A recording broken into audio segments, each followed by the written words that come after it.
जय श्री भागवता आरती करो तुझ भगवंता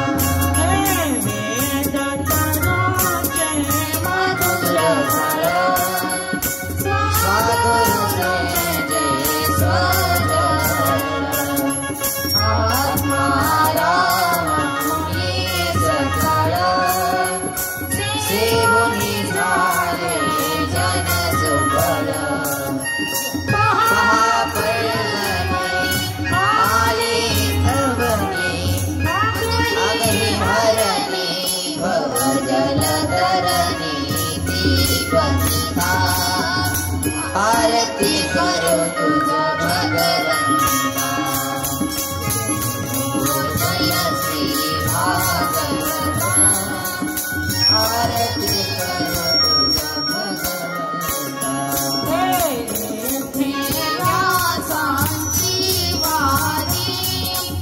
सार्थक हरि गुण गावो शास्त्र पुराणे मुकुट मणि परम विभागोत्तरमणि सागर सीता मानुष भरता उदार दाता मोक्ष धर्मना देवाता आरती करो तुझ भगवंता जय श्री भागवता आरती करो तुझ भगवंता मानस लेता पारस गोपाने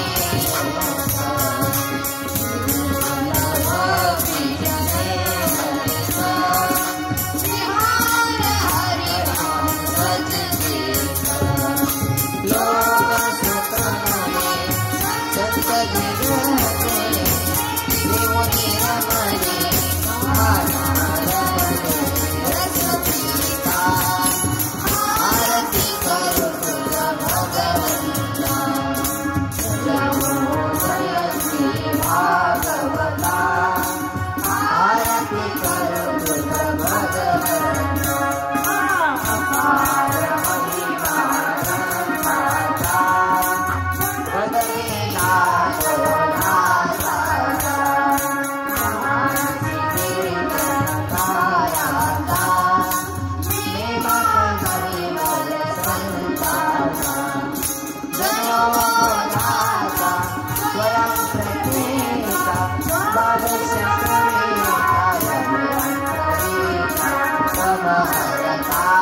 आरती करो तुझ भगवंता जय श्री भागवता आरती करो तुझ भगवंता ग्रंथ लेना श्री कृष्ण गीते मेरी मन होना अनन्य होता चरणा घटित करे पिता पदारी शांति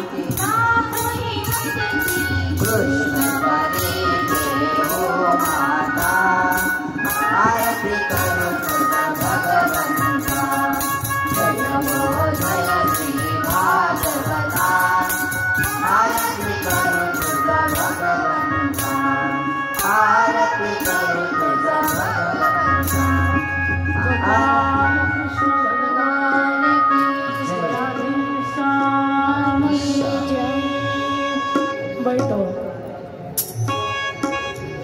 श्री गणेशाय नमः श्री सरस्वती नमः श्री गुरु चरण कमलाभ्यो नमः ध्येयं सदा परिभवग्नमभीष्टदं तीर्थास्पदं शिवविरञ्जनं शरण्यं वृद्धार्थं प्रणतकालभवादिपुतं वन्दे महापुरुषते चरणा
गता सप्तधुना मासा भीमसेन तवानगा नायती वा नायती कश्वा हेतु नहावेद दमनसा। राधेश्याम राधेश्याम। काल मी म्हटलं होतं जो कालची कथा मला सांगेल त्याला चांदीचं नाणं बक्षीस। कुणी कुणी पाठांतर केलं, कुणी कुणी लक्षात ठेवलं? अरे वा, आजीन ठेवलं का? ज्यांच्या लक्षात नाही राहिलं त्यांनी मला सोन्याचं नाणं द्या। प्यार से काही राधेश्याम। हा, त्या ठिकाणी काल कुठपर्यंत कथा आली होती आपली? इतिमती रूप कल्पिता हि तृष्णा भगवती सात्वता त्रिभुवन गमनं तमालवर्णं रविकर गौरवरं श्रीमद भागवत महापुराणांतर्गत या ठिकाणी आज तृतीय दिवसाच्या कथेला प्रारंभ होत आहे।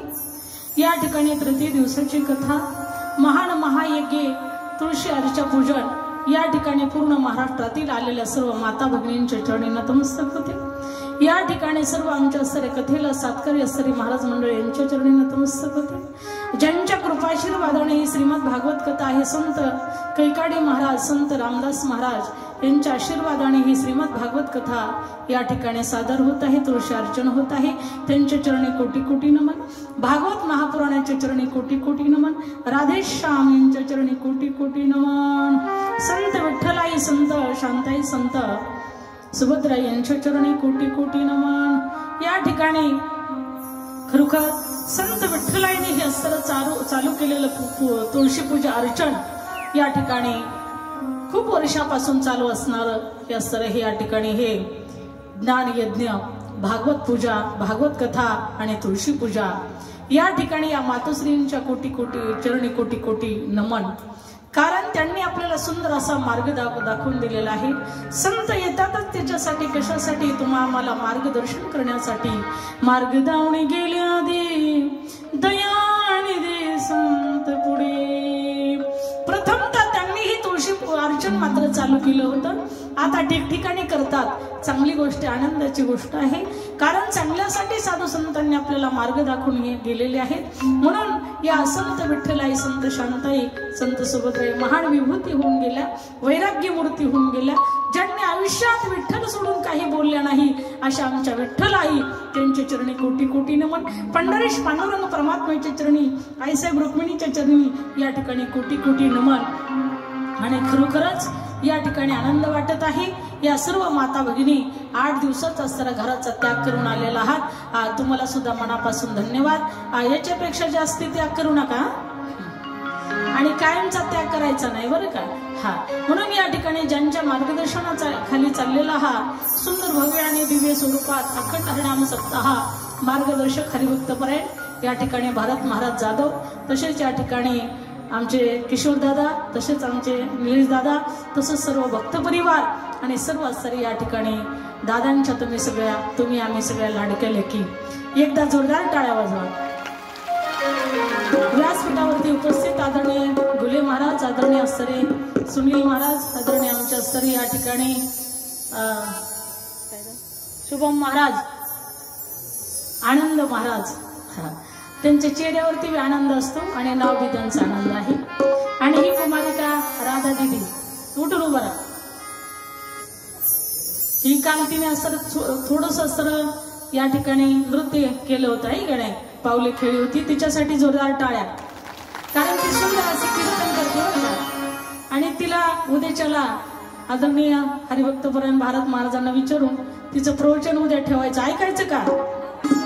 हरिपाठ झाल्यानंतर करूया आपण। हा, बसा खाली महाराज। हा, तसेच या ठिकाणी गायनाचार्य कीर्तनकार हरिभक्तपरायण वैष्णव दिदी महाराज, तसेच या ठिकाणी आज आलेले या ठिकाणी आमच्या भगिनी शिक्रापूरहून आलेले आहेत आमचे ज्योतिताई महाराज, यांनाही मनापासून धन्यवाद देते। त्यांच्याबरोबर आलेल्या ताई, त्यांच्याबरोबर आलेले या ठिकाणी सर्व वारकरी, आदरणीय आमच्या आरती करणाऱ्या आमच्या मावशी, गोड असा त्यांचा स्वभाव आहे। नाव तुमचं विसरलं बरं का? शोभाताई महाराज तशाच आमच्या दुसऱ्या त्या आरती करत असतात, त्यांनाही धन्यवाद. अशा सर्व माझ्या माता भगिनींना धन्यवाद, सर्व सेवेकरी मंडळी यांना धन्यवाद. या ठिकाणी कार्यक्रमाला सुरुवात. गता सप्तधुनामासा भीमसेना तवानुज नायती कश्यवाही तुर नहामी दुदमंद साहा. काल या ठिकाणी त्यात श्री भीष्माचार्यांचं प्रयाण झालं आणि त्या ठिकाणी ते ईश्वर रूपामध्ये एकरूप झाले. नंतर भगवान परमात्माने आपली यात्रा स्थगित केली. थोडे दिवस राहिले परमात्मा, नंतर ते द्वारकेला निघून गेले. द्वारकेला गेल्याच्या नंतर मोठ्या आनंदामध्ये मोठ्या आश्चर्य खरोखर भव्य दिव्य त्यांचा सन्मान सत्कार करून रत्न जडित रथामध्ये त्यांचे आश्चर्य त्या ठिकाणी त्यांना बसून मिरवणूक काढून त्या ठिकाणी त्यांच्यावर बरोबर आश्चर्य खरोखर खूप अशा पद्धतीचे सैनिक देऊन प्रत्यक्षात अर्जुन सुद्धा त्यांना सोडवायला गेले होते. त्या ठिकाणी प्रत्येक राज्यामध्ये गेल्याच्या नंतर त्यांचा सन्मान सत्कारच झाला आणि द्वारकेमध्ये गेल्याच्या नंतर 16,108 बायका म्हणजे पत्न्या भगवान श्रीकृष्ण परमात्म्याच्या वाट पाहत होत्या. काही व्रतस्थ राहिल्या होत्या, काही अन्न पाणी त्यांनी वर्ज्य केलं होतं. सर्वांना असं वाटलं आपला प्राण आला, जीव की प्राण आला, म्हणून त्या ठिकाणी कुणी तोफा वाजवल्या वगैरे वगैरे. खूप चांगल्या पद्धतीने भगवान कृष्णकडे याचं स्वागतागत केलेलं आहे. कुणी हातात हात दिले, कुणी आश्चर्य खरोखर त्यांना गळा मिठी घातली, कुणी त्या ठिकाणी फुलगुच्छ देऊन त्यांचा सन्मान केला, कुणी शाल श्रीफळ देऊन सन्मान केला, कुणी स्मित हास्य करून त्यांचा सन्मान वगैरे केला. त्या ठिकाणी सर्वांनी भगवान परमात्म्याचा सत्कार सन्मान केला. त्या द्वारकेचा जीव की प्राण त्या ठिकाणी जीव की प्राण त्या ठिकाणी आलेला आहे, म्हणून सर्वांनी सन्मान केला. प्यारशी कही गोपाल कृष्ण भगवान की, द्वारकाधीश महाराज की जय. इकडे मात्र त्या ठिकाणी अर्जुन परमात्म्याला घालून परत आले. परत आल्याच्या नंतर खूप दिवस झाले. खूप दिवस झाल्यामुळे त्या ठिकाणी सर्व पांडवांना भगवान श्रीकृष्ण परमात्म्याची आठवण येऊ लागली क्षणोक्षणी. कारण असं त्या ठिकाणी सातत्याने भगवान श्रीकृष्ण परमात्मा पांडवाबरोबर असायचे ना, म्हणून मैत्रीच्या नात्याने परमात्मा, तुम्ही जे नातं भगवंताला जोडाल ना ते नात्याशी भगवान परमात्मा त्या ठिकाणी निगडीत होतात आणि तुमच्यावरती कृपा करतात. तुम्ही कोणतेही नातं जोडा, तुम्ही माताचे पिता, तुम्ही बंधूचे सखा, तुम्ही विद्या द्रविणम, तुम्ही सर्व मम देव देवा. माताचं जोडवा, पिताचं जोडवा, कुठलंही नातं जोडा. म्हणून त्या ठिकाणी गोपिकांनी भगवान परमात्म्याला पती रूपाने प्राप्त व्हावा म्हणून अशा पद्धतीचं नातं जोडलं होतं. परंतु या ठिकाणी जे भक्त आहेत, कुणी आपला परमात्मा माता आहे, परमात्मा पिता आहे, या जे तुम्ही नातं जोडाल त्या नात्याने भगवान परमात्मा तुमच्या पुढे प्रगट होईल. कारण का, आमचा भगवान परमात्मा त्या ठिकाणी महाराज ज्यावेळी चोखोबरायच्या पत्नीचं बाळंतपण करायचं होतं ना, तर आमचे भगवान परमात्मा त्या ठिकाणी चोखोबरायची बहीण म्हणून त्या ठिकाणी आलेले होते. म्हणून माझ्या भगवंताला सारा खरोखर हा नटधारी आहे. तुम्ही ज्या रूपाने माझ्या परमात्म्याची सेवा कराल ना त्या रूपाने माझा भगवंत तुमच्या पुढे प्रगट होईल. तुमच्या पुढे प्रगट होईल. प्यारशी कहिये राधेश्याम.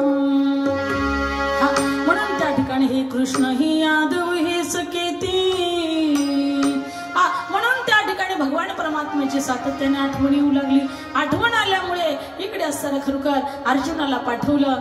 कारण असताना खरोखर जा म्हटले, खूप दिवस झाले परमात्मा गेलेले आहे. ते काढलं असताना खरोखर खुशाली काहीच कळायला तयार नाही. तेव्हा फक्त पत्र व्यवहार असतील, फोन वगैरे काही नव्हते. आता अमेरिकेतून इथं व्हिडिओ कॉल केला की तल्ला कार्यक्रम तिथं दिसतो, तिथला कार्यक्रम इथं दिसतो.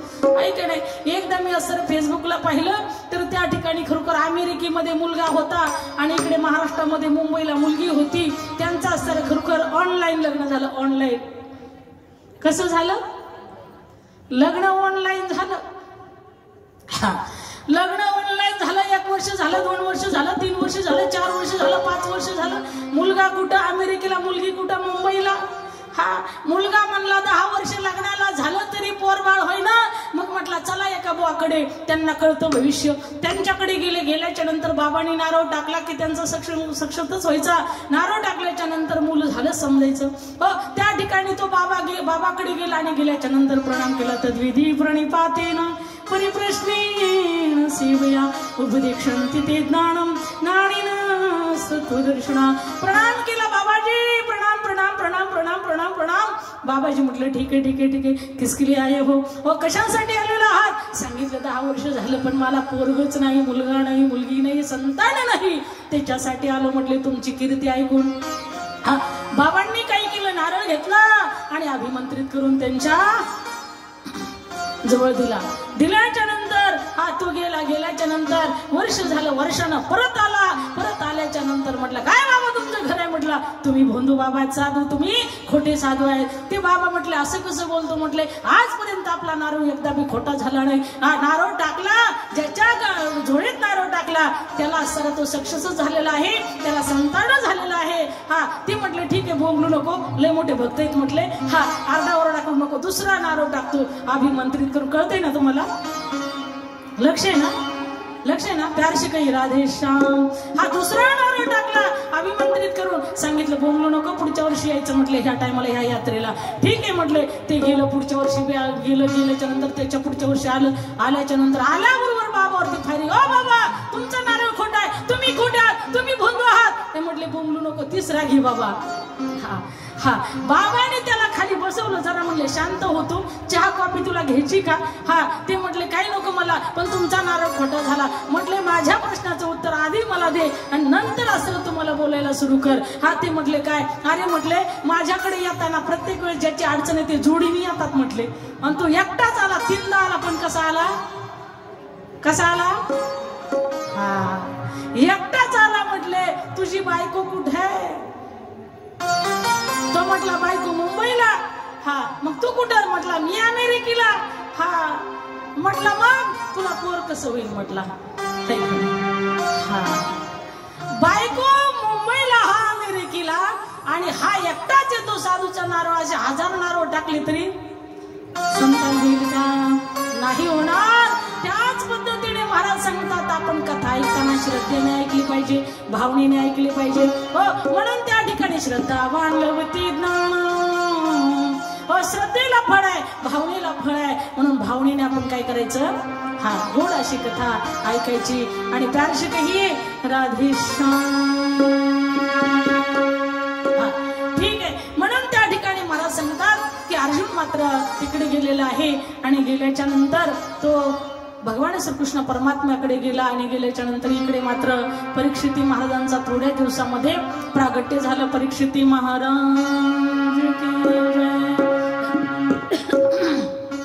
हा आणि अर्जुन मात्र त्या ठिकाणी येत नाहीये, कारण धर्मराजाचा एक नियम होता, प्रत्येक माणसाने नियम केला पाहिजे बरं का. तुम्ही कसा दररोज नित्य नियम करता? सकाळी स्नान करता, घरीच करता का चंद्रभागेला जाता? इथंच करतात ना? जातात ना? अरे बाबा चंद्रभागे स्नान विधी तो हरिकथा समाधान चित्ता सर्व काळ. तुम्ही महान अशा पद्धतीने खरोखर भाग्यवान आहात, पुण्यवान आहात. चंद्रभागेचं स्नान घडत आहे, पर्व काळ आहे. देव तिळी आला, गोड गोड जीव झाला.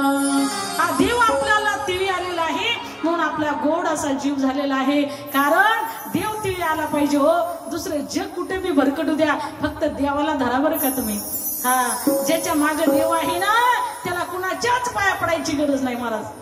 हा म्हणून देव तिळी आला, गोड गोड जीव झाला. आता संक्रांतीला तिळगुळ घ्या, गोड गोड बोला. हा मी म्हणते त्या ठिकाणी गोड गोड बोला, तिळगुळ घ्या, पण कुणाच्या लावा लाव्या करू नका. एवढा सारा मंत्र आयुष्यामध्ये घ्या. हा त्या ठिकाणी खरोखर सुनेला सुनासारखं सांगा, लेकीला लेकीसारखं सांगा, सासूने सासूसारखं राहा आणि त्या ठिकाणी खरोखर आईसारखं राहा. आणि गोड अशा पंढरपुरामध्ये आल्याच्या नंतर गोड अशी कथा ऐकल्याच्या नंतर गोड असा गुण घेऊन जा. अवगुण इथे चंद्रभागेमध्ये टाकून द्या आणि चांगला गुण घेऊन द्या.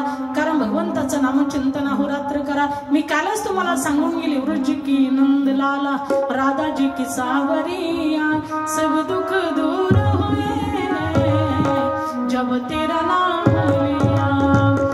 महाराज सांगतात भगवंताचं नामचिंतन केल्याच्या नंतर काय होतं? सब दुख दूर हुए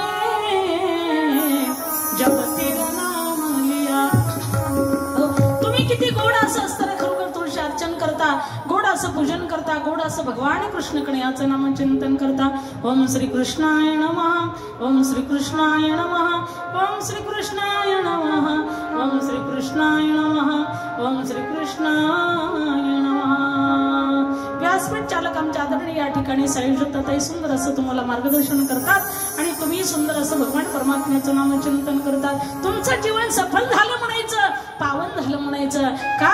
महाराज सांगतात हे कुणाच्या भाग्यामध्ये आहे. पुण्य फळले बहुत दिसा, भाग्य उदयाचा ठसा, झालो सन्मुख तो कैसा, संत चरण पावलो आजी फिटले माझे गोडे, भव दुःखाचे साकडे कोंदटले होते पुढे. महाराज सांगतात अशा पद्धतीने आपलं सगळं कोड संकट त्या परमात्म्याच्या चरणापाशी गेल्याच्या नंतर नष्ट होतं. म्हणून ठीक आहे, म्हणून त्या ठिकाणी महाराज सांगतात परीक्षित महाराजांचा जन्म झाला, अवतरण झालं. इकडे असताना खरोखर अर्जुन मात्र द्वारकेकडेच आहे.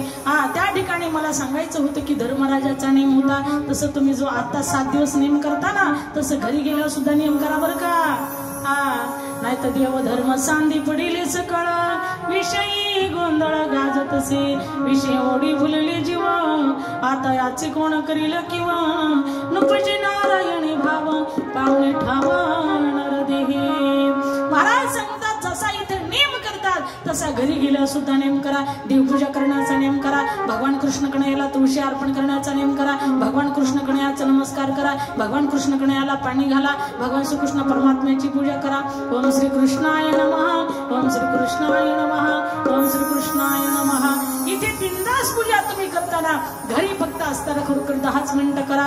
म्हणून महाराज सांगतात नित्य नेमाला सुद्धा फार महत्व आहे. नित्य नेम नामी तो प्राणी दुर्लभ, लक्ष्मी वल्लभ त्याजवळी, हरिमुखे म्हणा हरिमुखे म्हणा, पुण्याची गणना कोण करी. भगवान परमात्मा त्या ठिकाणी जो नित्यनेम करतो का तो भक्त सुद्धा माझ्या परमात्म्याला खूप आवडतो. कारण का? माझ्या धर्मराजाचा नेम होता कोणचा? सकाळी उठलं की स्नान करायचं, तुळशीला पाणी घालायचं, मंदिरामध्ये जायचं, भगवंताचं दर्शन करायचं, गाईला घात चारायचा आणि नंतरच त्या ठिकाणी आपल्या उद्योगाला लागायचं, कामाला लागायचं. अशा पद्धतीने त्या ठिकाणी धर्मराजाचा नेम होता. इकडे मात्र धर्मराजा मंदिरामध्ये गेलेले आहेत, परंतु त्या ठिकाणी अघटित घडलं, नको ते घडलं. कारण देवमूर्तींच्या डोळ्यामध्ये वासरू वाहत होते, पाणी येत होतं. देवमूर्तींच्या डोळ्यामध्ये पाणी पाहून धर्मराजाच्या अंगावरती शरीर आले, काटे आले, थरकाप सुटला, डोक्यात मुंगे आले. अरे हे काय घडते विपरीत, म्हणून धर्मराजाला काळजी वाटू लागली. त्या ठिकाणी धर्मराजा दुःखी झाले. येता येता असताना मंदिरातून त्यांना आणखी एक अपशकुन झाला की एक मुलगा आपल्या आईला आणि वडिलांना ताडण करत आहे. मी तुझ्यासाठी जीवन जाळिले रे बाळा, तुम्ही नाही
आई वडिलांची पूजा करा. मातृदेव भव, पितृदेव भव, आचार्य देव भव, अतिथी देव भव, देवदिजा गुरु प्राज्ञ पूजनम शौच मार्जम, ब्रह्मचार्य महिसांची शरणत पोचते. सकळ तीर्थाची आदुरे, जे का माता पितरे, तया सेवेशी केर शरीरे लोण की जे. आई वडिलांना सांभाळायचं त्या ठिकाणी शिका. मुलींना सांगा, सासवांना चांगला जीव लावा. कारण का कुणीतरी आपल्या घरी मुली येणार आहेत सून म्हणून, आपली मुलगी दुसऱ्याच्या घरी जाणार आहे, त्यांना चांगल्या पद्धतीचं मार्गदर्शन करा. सासूला सुद्धा आई म्हणून त्या ठिकाणी तू पूजा कर, सेवा कर. आणि त्या ठिकाणी प्रत्येक आईने जर त्या ठिकाणी असं मार्गदर्शन केलं तर कधी कोणाच्या संसारामध्ये मात्र त्या ठिकाणी संकट आणि दुःख येणार नाही. आई वडिलांना लागतच काय, कुत्र सांभाळायला जेवढा खर्च लागतो तेवढा सुद्धा आई वडिलांना लागत नाही. आज व्हीआयपी लोक व्हीआयपी गाडीमध्ये त्या ठिकाणी कुत्र्यांना फिरवतात, त्यांना सारे घरोघर काजू बदामाचे बिस्किट घालतात. परंतु कुत्र जर पिसळलं तर एक दिवस चावल्याशिवाय राहत नाही. पण आई वडिलांना तुम्ही शिळी भाकरी घाला तरी मारताना आशीर्वाद दिल्याशिवाय राहत. म्हणून मातृदेव भव, पितृदेव भव, आचार्य देव भव, अतिथी देव भव. धर्मराजाने पाहिलं, जाता जाता अरे म्हटले, एक मुलगा मात्र आईला ताडण करत होता, बापाला मारत होता, आईला मारत होता. हे पाहून जास्ती त्यांना धक्का बसला, त्यांच्या अंतकरणातले ठोके वाढले आणि तसेच ते रडत रडत मात्र डोळ्यातून अश्रू वाहतायत महालामध्ये गेले. गेल्याच्या नंतर त्या ठिकाणी बसले राजसिंहासनावरती. तेवढ्यामध्ये भीमसेन महाराज, भीमसेन तिथे आला, म्हणजे भीमदादा तिथे आला. भीमदादाला प्रश्न केला, अरे भीमदादा, 7 महिने झालं अर्जुन द्वारकेला गेलेला आहे, अजून काय येत नाही. गता सप्तधुना मास भीमसेन तवानुजा नायती कश्यवाही तुर नहामेद दमंडसा. 7 महिने झाला अजून काय येत नाही. विचित्र विचित्र चित्र पाहिले रे, मला धक्का बसत आहे. असं म्हणून भीमदादाशी चर्चा चालू आहे. तेवढ्यामध्ये अर्जुन आला आणि त्यांच्या पुढे उभा राहिला. राहिल्याच्या नंतर अर्जुनाचं निरीक्षण केलं. अर्जुनाचा चेहरा पडलेला आहे, चेहरा काळा कुट्ट झालेला आहे, निस्तेज झालेला आहे. अरे याच्याकडून काही दोष झाला की काय, पाप घडलं की काय, त्याला प्रश्न विचारायला सुरुवात केली राजा धर्माने. अरे धर्म हा धर्मच होता. धर्माने विचारलं, अरे बेटा अर्जुन, असा का तू उभा आहे? अरे तुझा चेहरा का काळवंडला आहे?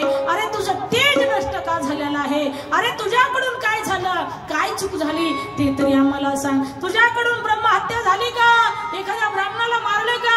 हो, अर्जुन काहीच बोलत नाही. अरे तुझ्याकडून गोहत्या झाली का? अर्जुन काहीच बोलत नाही. अरे तुझ्याकडून स्त्री हत्या झाली का? अर्जुन काहीच बोलत नाही. अरे तू भोजन करताना एखाद्या बालगोपाळाने तुला जेवायला मागितलं, तू दिलं नाही, असं झालं का? अर्जुन काहीच बोलत नाही. अनेक प्रश्नाची आश्चर्य खरोखर रांग लावली, पण अर्जुनाचं एकही उत्तर येत नाहीये.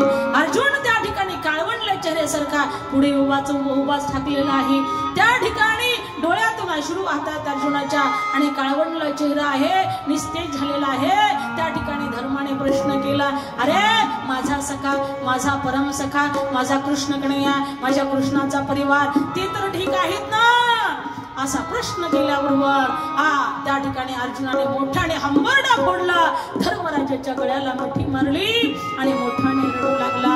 हे महाराज धर्मराजा, अरे काहीच ठीक राहिलं नाही. ओ माझा भगवंत, माझा कृष्ण, माझा सखा, माझा जीव की प्राण, माझा मित्र, मी ज्याला एकेरी नावानं बोलत होतो, हे कृष्णा, हे सख्या, अशा पद्धतीने बोलत होतो, तो साऱ्या विश्वाचा चालक मालक आहे. पिता हा मत्स्य जगतो, माता धाता पिता महा, वेद्यम पवित्र ओंकार, रुक्सामी दुरी वचा, गतिर्भर्ता प्रभू साक्षी, निवास शरणम सुरू, प्रभो प्रलय स्थानम, निधानम बीजमव्यम. जो जगाचा माता पिता सर्वस्व होता, तो आपल्या ताटामध्ये खात होता, आपल्या अंतरुणावरती झोपत होता, आपल्या बरोबर त्या ठिकाणी जे असेल तसं राहत होता.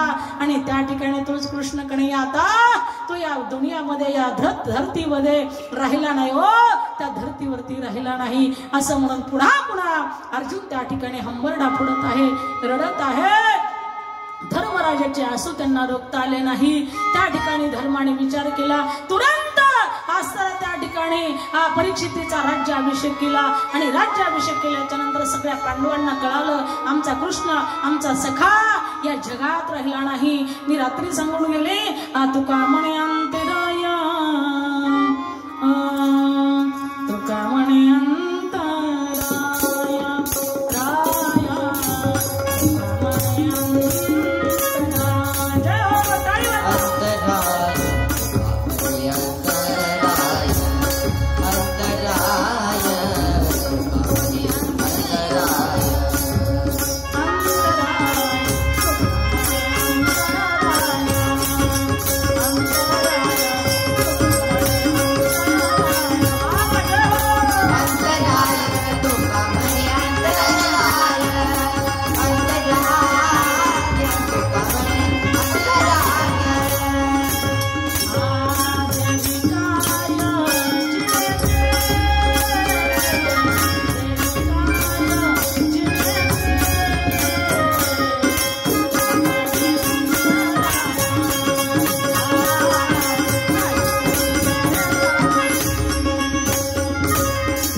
काय अर्थ आहे देवी काय जिनेते.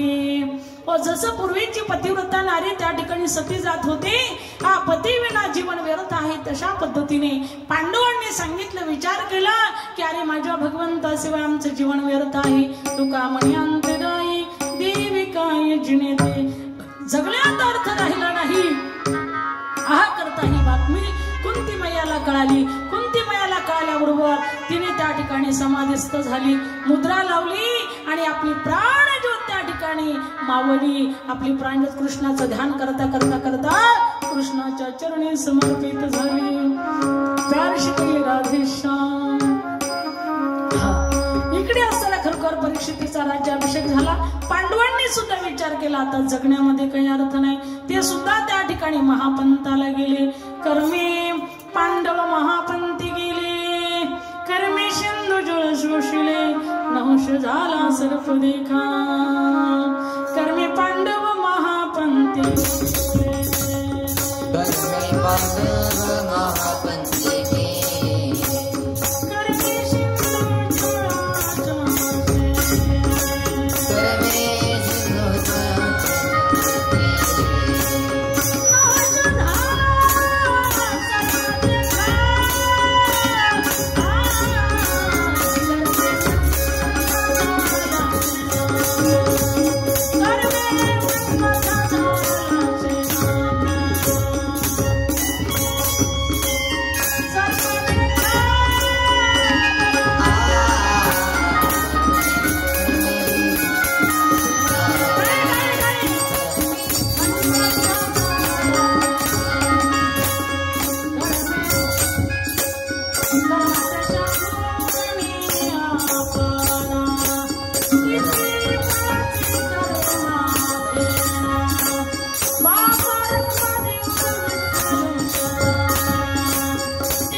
कर्मे पांडव महापंथी गेले, कर्मे सिंधू जळ शोषिले, नहुष झाला सर्प देखा. कर्माने कोणाला सोडलं का नाही. नाही कर्माती शंभुमानी आपण, किती पळासी कर्मा भेण, बाप रखुमा देऊर विठ्ठल शरण, केली कर्म निवारी नारायण. कर्म चांगलं करा, कर्म तुमची साथ कधी सोडत नाही. तुम्ही चांगलं कर्म केलं, चांगलं कर्म तुमची साथ सोडत नाही. तुम्ही वाईट कर्म करा, वाईट कर्म सुद्धा तुमची साथ सोडत नाही. प्यार श्री राधेश्याम. जसं लाखो गायीचं असताना त्या ठिकाणी गोपालन केलं. गावरान गाई असावी, गावरान गाईचं वासरू तुम्ही धार काढायच्या वेळेला सोडलं की गाईच्या काशेमध्ये जात. पण तुम्ही जर्शी गाईचं वासरू सोडलं की रॉंग नंबर लागला समजा. ती 10 गायींच्या लाथा खाल्ल्यानंतर 11व्या वेळेस त्याला असताना त्याची आई सापडते. हा पण गावरान गाईचं वासरू त्या ठिकाणी आपली गाय हजारो लाखो गाय असू द्या, पण गायीच्या आपल्याच आईच्या काशेमध्ये जाणार. हा याला म्हणतात बुद्धी. आणि त्या ठिकाणी गावरान गाईचं दूध प्या, तुमची बुद्धी तेज होईल. हा मग त्या ठिकाणी महाराज त्याच पद्धतीच्या गावरान गाईच्या वासराप्रमाणे आपलं कर्म आहे. तुम्ही कुठं जा, स्वर्गात जा, मृत्यूत जा, पाताळात जा, कुठं जा, तुमचं कर्म तुमचा पिछा सोडत नाही. चांगलं कर्म केलं ते पुण्य रूपानं चांगल्याच असताना खरोखर तुम्हाला त्याचं फल भेटणार आहे.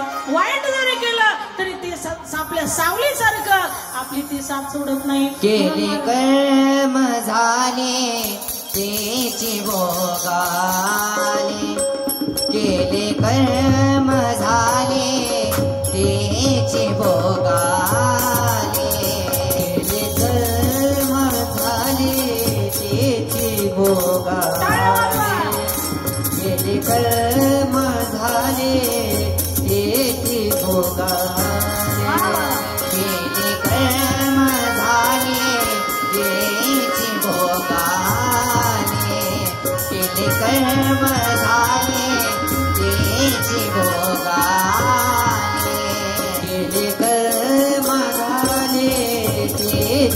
भोगा